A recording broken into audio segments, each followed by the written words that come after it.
Boa noite. Neste quinto episódio da peça Insubmissas, de Osvaldo Mendes, iremos assistir a um diálogo entre Marie Curie e a sua filha, Irène Joliot-Curie, que recebeu o Prémio Nobel da Química em 1935, um ano depois da morte da sua mãe.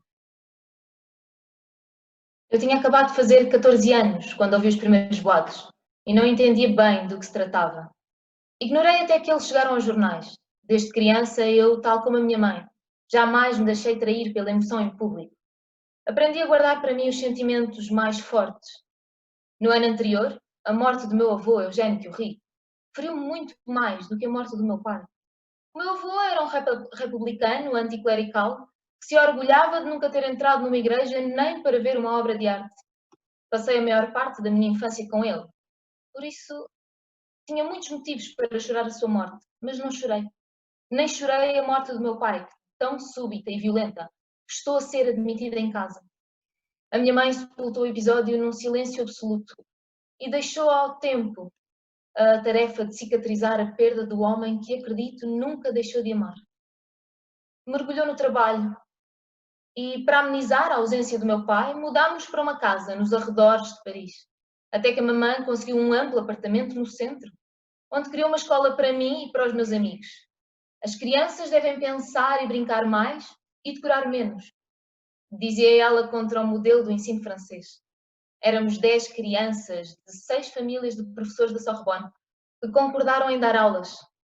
Os meus preferidos eram Jean Pierrin e Paul Langevin. Menos de 3 anos marcaram a minha vida. Tempos depois, num dia de outubro de 1911, eu estava numa aula de ginástica e um amigo mostrou-me a notícia no jornal. Eu perdi os sentidos e, ao despertar, alguém quis acompanhar-me até casa, mas eu preferi ir sozinha, remoendo a história.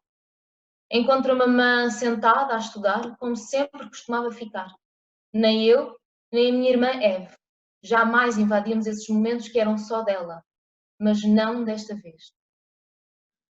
Mãe, a aula de ginástica acabou mais cedo, Irene. a senhora está bem? Porque não haveria de estar? Mãe, o jornal. A senhora leu o jornal? Se for sobre a Academia Francesa das Ciências, não quero saber. Se eles não estão preparados para dar a cátedra a uma mulher, eu espero. Não é sobre a academia. Se não é sobre a Academia Francesa, é sobre a Academia Sueca. Academia Sueca? Sim. Recebi uma carta da Fundação Nobel. Eles vão me entregar o Prémio de Química de 1911 pela descoberta do rádio. E desta vez quero que tu me acompanhes. Obrigada. Não me pareces feliz. Com a viagem à Suécia? Sim, estou feliz.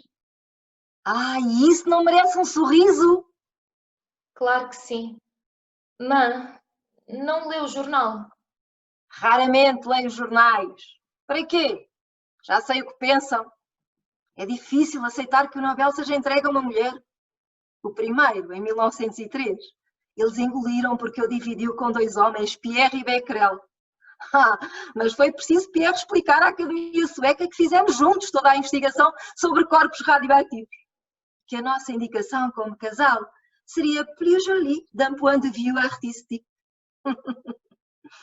E assim a Academia incluiu-me naquele prémio, que veio em boa hora. O dinheiro veio em boa hora. Sabes, estávamos com dificuldades porque não quisemos patentear a descoberta do rádio. Não fazia o menor sentido. Ninguém é dono do rádio, ele pertence à natureza. É como patentear o ar que respiramos ou o brilho das estrelas. Como é que podíamos pretender ser donos de qualquer coisa? Infelizmente, outros se apressaram a patentear o rádio. O que é que podemos fazer?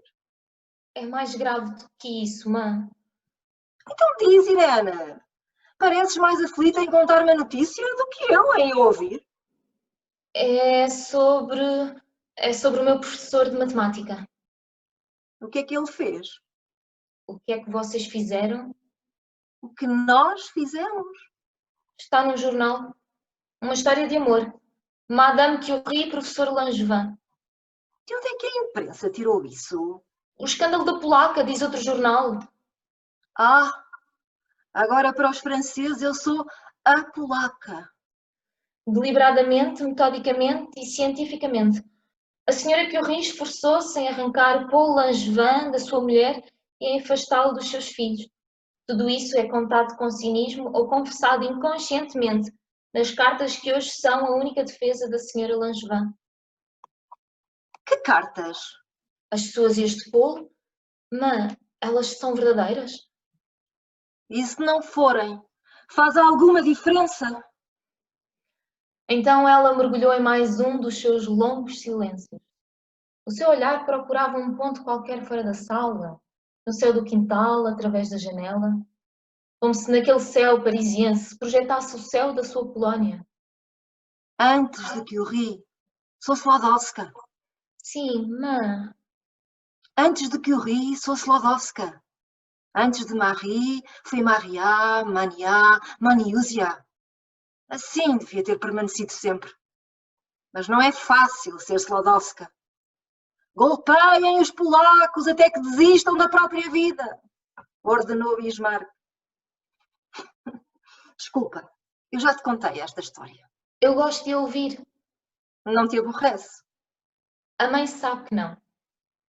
É a maneira que encontrei de não desistir da vida e de não esquecer quem sou. Ensinar-vos a história do lugar de onde vim e para onde jamais voltarei. Na vida não há caminho de volta. Nunca te esqueças disso. Não esquecerei. Não era a Polónia que estava em guerra contra a França. Era Bismarck.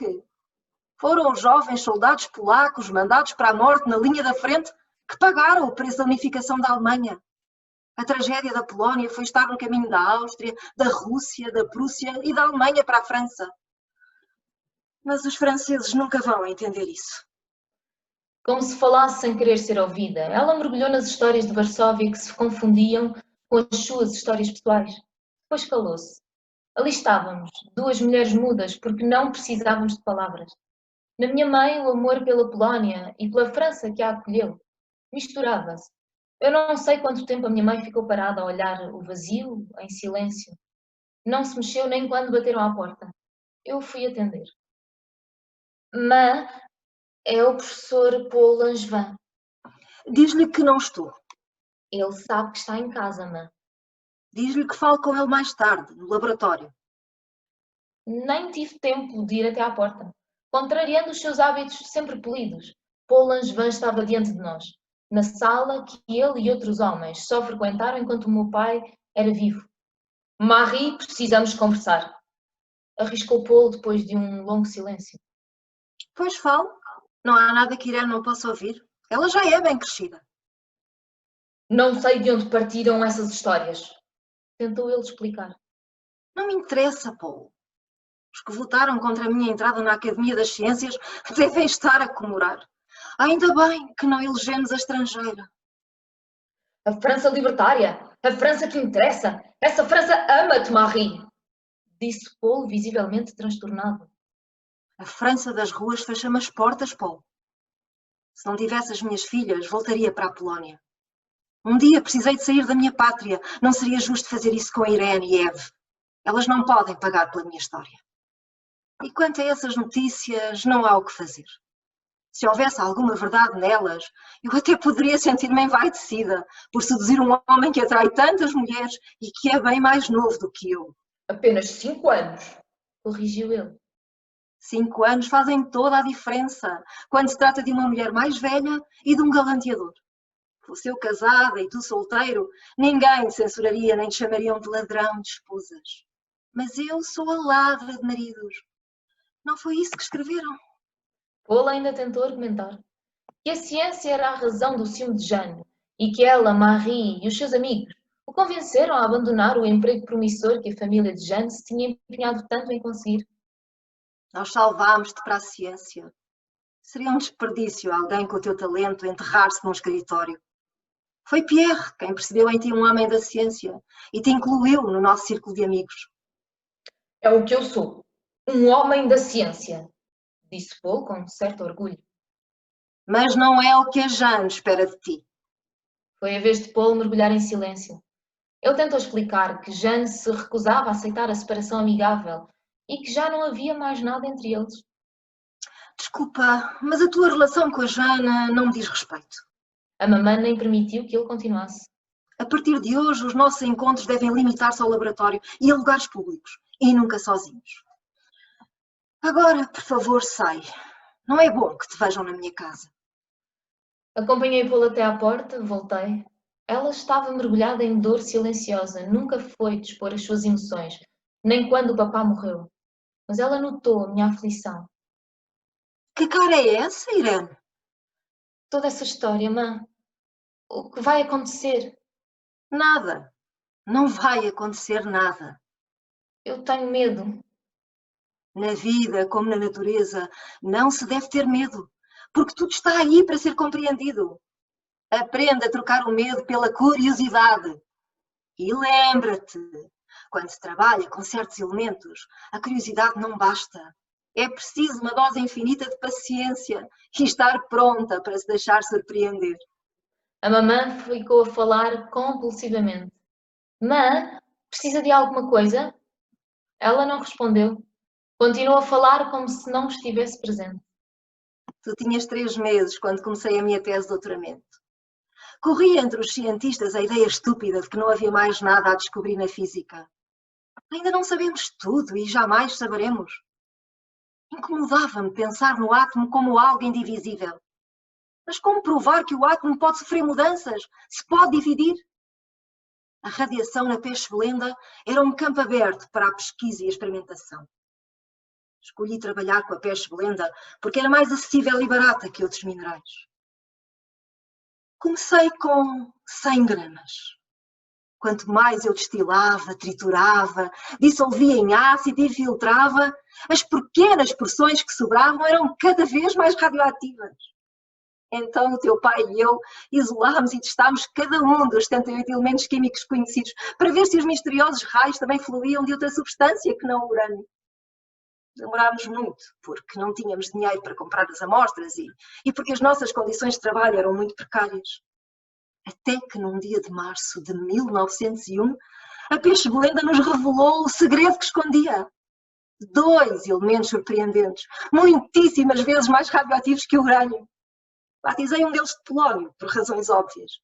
Chamei o outro de rádio, que conseguimos isolar depois de 4 anos de trabalho incessante.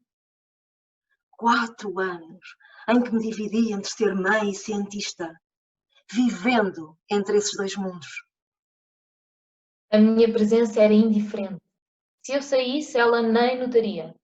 Fiquei a ouvir, até que, de repente, ela se calou e mergulhou num dos seus longos silêncios. Afastei. Marie Curie, como se chama? Conceição Freitas, geóloga. Irene. Vera Freire, arquiteta paisagista. Muito bem, por hoje ficamos por aqui. Continuamos amanhã, no último episódio. Boa noite.